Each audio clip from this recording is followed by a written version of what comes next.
নমস্কার বন্ধুরা, কেমন আছেন? আশা করি আপনারা সবাই খুব ভালো আছেন। আমিও মোটামুটি ভালোই আছি।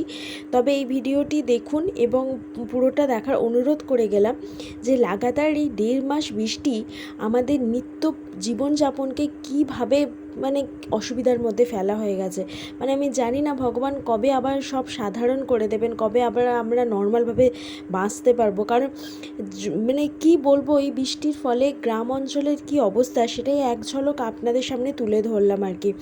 আমি যেহেতু বিবাহসূত্রে একটু গ্রামের দিকেই থাকি, তাই গ্রামের পরিবেশটা একটু তোমাদের সাথে আপনাদের সাথে তুলে ধরলাম।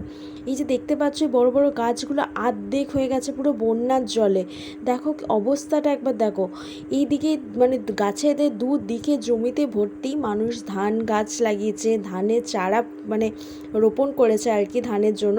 কিন্তু জমিগুলোর অবস্থাটা একবার দেখুন, পুরো ডুবে গেছে, মনে হচ্ছে একটা নদী বয়ে গেছে। কিন্তু এটা তো নদী নয়, এটা বৃষ্টির জলে সৃষ্টি হয়েছে এই বন্যাটা।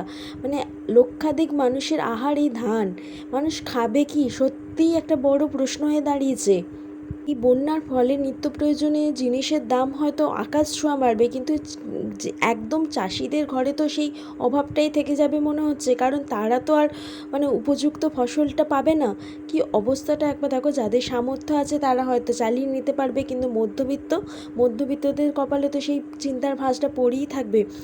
ধান গাছগুলোর অবস্থাটা দেখো। এই দিকটা জমিটা যেহেতু একটু উঁচু আছে, সেই জন্য গাছগুলো অন্তত দেখা যাচ্ছে। আর তার উল্টো দিকে একদম অপোজিট দিকে একবার দেখো শুধু, জমিটা মনে হচ্ছে একটা নদী বয়ে গেছে, কিন্তু একটুও নদী নয়। যদি কোনো দিন নর্মাল পরিবেশে হয়, যখন জল কমে যাবে তখন একটা ভিডিও আপনাদের সামনে তুলে ধরবো আর কি। আমি কখনো আপনি বলছি, কখনো তুমি বলছি, হয়তো ভুল হয়ে যাচ্ছে, আমার একটু মার্জনা করে দেবেন আমার ভুলগুলো। দেখুন একবার পুরো জল, পুরো মনে হচ্ছে না একটা নদী বয়ে যাচ্ছে। এগুলো সব চাষাবাদ করার জমি, এবং চাষাবাদ করা হয়েছে রীতিমতো। মনটা খুব খারাপ লাগছিলো, তাই একবার নেমে একটু নিজেকে একটু একটু মনটা ভালো করার জন্য একটু ভিডিও করলাম। আর আমার হাজব্যান্ড বললো একটু নামো, একটু দিয়ে নেমে একটু ভিডিওটা করো, দেখো একটু মনটা ভালো রাখবে। আমাদের হাতে তো কিছু থাকে না, সব তো ভগবানের হাতে। আর আশা রাখি আমাদের ভগবান মাথার ওপর আছেন, সব একদিন ঠিক হয়ে যাবে। সবাই যেন আমার কাছে এটাই যে সবাই খেতে পড়তে পারুক। বিশ্বাস করুন, মানুষের খাবারটুকু না জুটলে না বাঁচার আনন্দটুকু থাকে না। আমার তো সেটাই মনে হয়। তাই একটু নিজের মতো করে মনটা ভালো না লাগলো, একটু ভালো লাগার চেষ্টা করলাম। বেরুতাম না, কিন্তু খুব দরকার পড়েছিল বলে বেরোতে হয়েছে সেদিন। আর গেছিলাম একটু বাজারের দিকেই, আমার যেহেতু গলসিতে বাড়ি, তো গলসির এদিকেই একটু বাজারের দিকে গেছিলাম। কিন্তু যেতে আসতে যে পরিবেশটা দেখলাম, সেই পরিবেশটা সত্যি মনকে অনেক বেশি খারাপ করে দিল। মানুষের এত পরিশ্রমের ফল এই ধান গাছ বা যে ধরনের চাষ করেছে ধরুন, তাদের এত পরিশ্রমগুলো সব জলে বয়ে যাচ্ছে। সত্যি খুব খারাপ লাগছে। হয়তো আমি ভগবানের কাছে প্রার্থনা করি যেন মানুষের ক্ষতি না হোক। আর বিভিন্ন জায়গায় বিভিন্ন ধরনের বন্যার পরিস্থিতি শোনা যাচ্ছে, সত্যি খুব খারাপ লাগছে আসলে। আমরা তো তাও খেতে পড়তে পারবো, কিন্তু অনেক মানুষ আছে যাদের খাওয়া পড়াটা একটা বড় প্রশ্ন হয়ে দাঁড়িয়েছে। জানি না, আমরা সবাই মিলে হয়তো ভগবানের কাছে প্রার্থনা করলে ভগবান হয়তো মুখ তুলে একদিন না একদিন আমাদের দিকে চাইবেন। আরও একটু সুন্দর পরিবেশ তোমাদের সাথে শেয়ার করছি। দেখো, এই যে মাঠে কাজ করছেন কিছু মানুষ, আমরা যারা শহরে মানুষ হয়েছি, মাঝে মাঝে এই গ্রামের পরিবেশ দেখলে বেশ ভালোই লাগে। কিন্তু লাগাতার গ্রামে থাকাটাকেও একটু কষ্টকর মনে হয় আমার ক্ষেত্রে। যাই হোক, সবার মত আলাদা হতেই পারে। চলো তোমাদের সাথে গ্রামের কিছু কিছু পরিবেশটাও তোমাদের সাথে শেয়ার করব। আর চলো আমরা এই দেখো দুজন মিলে হাজব্যান্ড ওয়াইফ মিলে একটু কাজে বেরিয়ে পড়েছিলাম। কাজে বেরোতেই যতটুকু ভিডিও পেরেছি তোমাদের সাথে শেয়ার করছি। আর গেছিলাম একটু খুবই দরকারি একটা কাজে, নয়তো বৃষ্টির মধ্যে বেরোনোর কোনো প্রশ্নই ওঠে না গো। দেখো কি সুন্দর গ্রামের পরিবেশ, বলে ছাগলও চড়ছে মাঠে, রাস্তাতে, বেশ ভালো লাগছে না?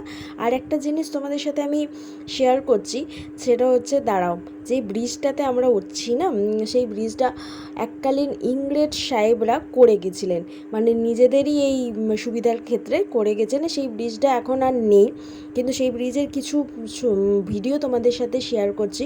অবশ্যই জানিয়ে তো, যদি এই জায়গাটা তোমরা চেনো তাহলে অবশ্যই বলো কোন জায়গাটা। এই যে ব্রিজটা দিয়ে আছে সেই ব্রিজটা কিন্তু নয়, এই যে ওপরে যে ইউ আকৃতি ব্রিজটা রয়েছে, এই ব্রিজটা নাকি ইংরেজরা করে গেছিলেন। মানে আমিও তো এই ব্রিজ দিয়েই মানে ইউ আকৃতি ব্রিজ দিয়েই যাতায়াত করেছি সাধারণত, কিন্তু এখন না বন্ধ হয়ে গেছে। যাই হোক, এরপর কাজ টাজ করে চলে গেছিলাম। খুব খিদে পেয়েছিলো, দুপুর তো হয়ে গেছিলো, তাই খুব খিদে পেয়েছিলো। আর আমি তো ভীষণভাবে বিরিয়ানি লাভার, মানে বিরিয়ানি ছাড়া আমার যেন চলেই না, মানে চলে না বলতে ভুল হবে, কিন্তু বাইরে বেরোলে মনটা বড্ড বিরিয়ানির দিকে টানে। তাই বিরিয়ানির এই দোকানটিও আমার খুব ফেভারিট। আর মোটামুটি বলছি সব দোকানই আমার বিরিয়ানি ভালো লাগে। সুরুচি তো নাম্বার ওয়ান, সুরুচি বিরিয়ানি যায়নি সেদিন, কিন্তু জাস্ট ফ্রাই গেছিলাম। সত্যি এদের বিরিয়ানি কোয়ালিটিও কিন্তু খুব সুন্দর, বেশ সুন্দরভাবে রেস্টুরেন্টে সাজিয়েছে। আমি এই রেস্টুরেন্টটাতে বসে এই প্রথম খেলাম, বারবারই পার্সেল করে হাজব্যান্ড নিয়ে যায়, কিন্তু বসে এই প্রথম খেলাম।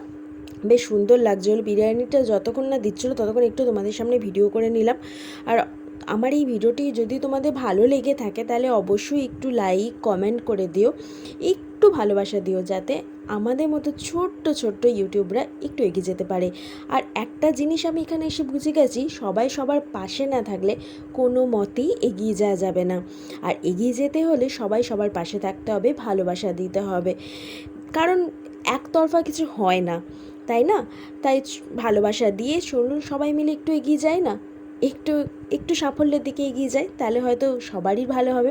চলুন গরম গরম বিরিয়ানি যখন পরিবেশন হয় তখন দিয়ে দিয়েছিলো, আর মনে হচ্ছিলো ছবি তোলার আগে কখন আমি সেটা মুখে তুলবো।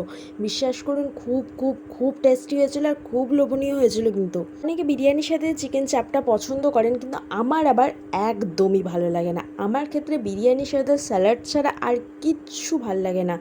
আমার জাস্ট একটু চাট মশলা ওপরে ছড়িয়ে দিলে ব্যাস, সেটাই আমার কাছে অমৃতের সমান। দাঁড়াও দাঁড়াও, রেস্টুরেন্টে যখন এসেছি তখন একটু ভালো করে তোমাদেরকে একটু কিছুটা অংশ দেখিয়ে দিই, যার তোমাদের কেমন লেগেছে অবশ্যই জানিও কিন্তু রেস্টুরেন্টটা, ঠিক আছে? আর আমার এই ভিডিওটা যদি ভালো লেগে থাকে তাহলে একটু লাইক কমেন্ট করে দিও। আর তোমাদের ওইখানকার বন্যার পরিস্থিতি কেমন অবশ্যই আমাকে জানাতে ভুলে যেও না কিন্তু। বেশ ভালোই কাটলো দিনটা, কিন্তু মনটাও একটু খারাপই থাকলো, কারণ কত মানুষের কত লোকসান হয়েছে, এটা একটা ভেবেই একটা কষ্ট লাগলো।